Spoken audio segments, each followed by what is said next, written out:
Mr. Lewis Smith, who recently had his hyphen removed by electrolysis, courtesy of the new style NHS, has once again asked me to set up his rather dismal punchline. Here goes. Victor, I understand that you have recently become a postmodernist architect. That's right, Ned. A weak joke approaching at 40 knots. I have become a postmodernist architect, Ned. Indeed, only yesterday I had my house made upside down. She was delighted. Housemate!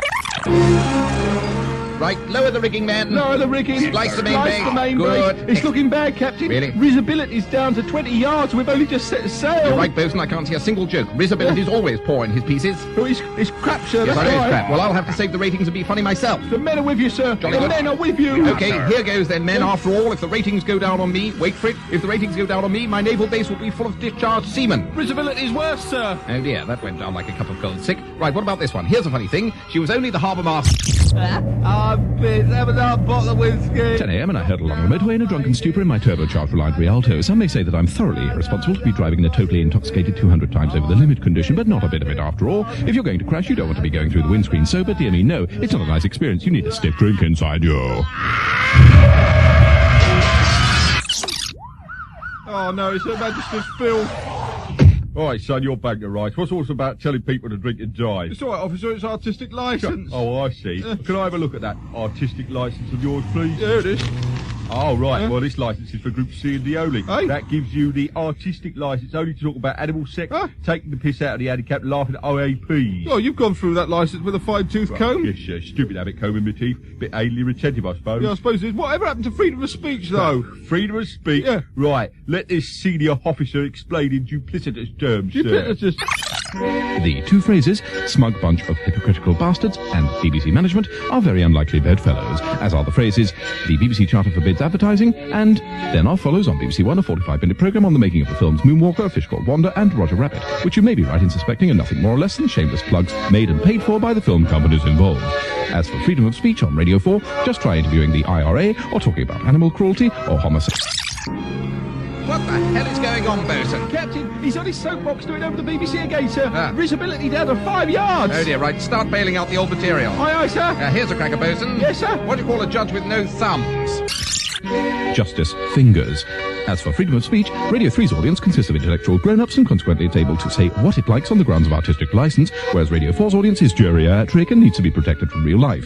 To pursue this analogy, if Radio 3 has an HGV license, then Anodyne Radio 4 is licensed only to drive invalid carriages, motorised tricycles and lawnmowers under 2cc, which is why this is the most dangerous thing you'll ever hear on Radio 4. Radio 4, time for After Henry.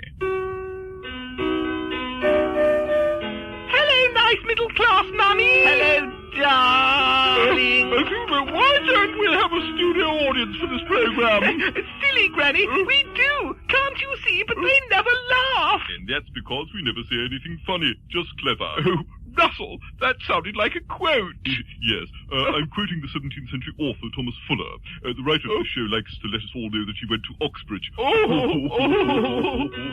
Put this program on Radio 3 and it's still not funny, but at least it has some balls.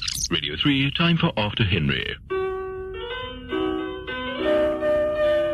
Hello, nice middle-class mummy. Hello, darling. We're on Radio 3 now. We've got artistic license, so we can do just what we like. That's good, mummy, because I've invited the leader of Sinn Féin for tea. Not the IRA. Nice cat you got, lady. Can I kill it? No, young man. Oh. Russell wants to intercourse it. That's right. I think it was Thomas Fuller who said, you haven't had a cat until you've had it 4 ways, and the 4th way is in the curry. Mr. Adams, do you know how to make a cat sound like a dog? Sure, and I don't know. You douse it with kerosene and put a match to it, and it goes, woof. Oh, mummy.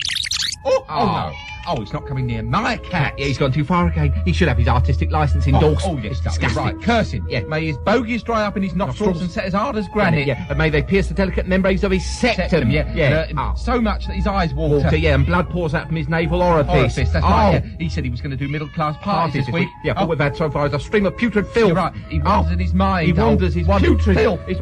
We like sheep. Oh, we like sheep. La la. Back in the flat, I sing along with Mr. Handel's excellent ditty, All We Like Sheep. What does he mean? I mean, what does Mr. Handel mean by "Oh, we like sheep"? What was Mr. Handel trying to tell the world? We like sheep. Let me explain in musicological terms. Some of the greatest minds have wrestled with every epistemological interpretation of George Friedrich Handel's composition, All We Like Sheep. All we like sheep. Amongst the possible interpretations of this lyric are that A, Mr. Handel and his unsavoury friends were all unnaturally fond of sheep to the point of possible police involvement. All we like sheep in Wellington boots and a nice chiffon frock and a little bit of rouge and we... Or B, that Mr. Handel was a health fanatic and advocated revolutionary four-legged posture for human micturation. All we like sheep get on all fours and cock one leg and let it gush all out. Why, we will never know, for as the ancient Chinese anti-Confucian Taoist mystical philosopher Lao Tzu once remarked, Don't give me no handle, John. You are portion boy rice, you want fried rice. You should say so when you order. You order your food, you pay for it. Oh, we like sheep. La la la. But to interrupt such heady philosophical musings, tonight I'm holding a middle-class party, and most parties in York are pretty damned rough and usually end up with people choking on their own vomit. Mine are even rougher and often end up with me choking on other people's vomit. For that reason, I've gone up market of late and only invite nice middle-class people to my soirees. Oh, God, who's that? Oh, no. That'll be the next-door neighbour, the voiceover man. He's mental. He talks all day like they do on the ads on the telly. He's talking mental. Come in. Oh, it is him. Hello. I noticed you've got a new Benelux Mark II dishwasher. Yeah, you just come in, will you? It's the model that takes the drudgery out of housework. Why don't you talk normal? That's right. Plus, like all dishwashers, simply clean your dirty plates in the sink first until they're clean, then pop them in the dishwasher, and 20 minutes later, they come out still clean. Plus... Look, there's nobody here yet. Do you want to come back a bit later? No, thank you. I think I'm mental. Yeah, I think you're mental too. Something smells good, Mum. Yes, they're new savoury... I'm sounding like you. They're savoury links. Do you want one? Yes, please. Good enough to eat. I'll just pop a link in my mouth and...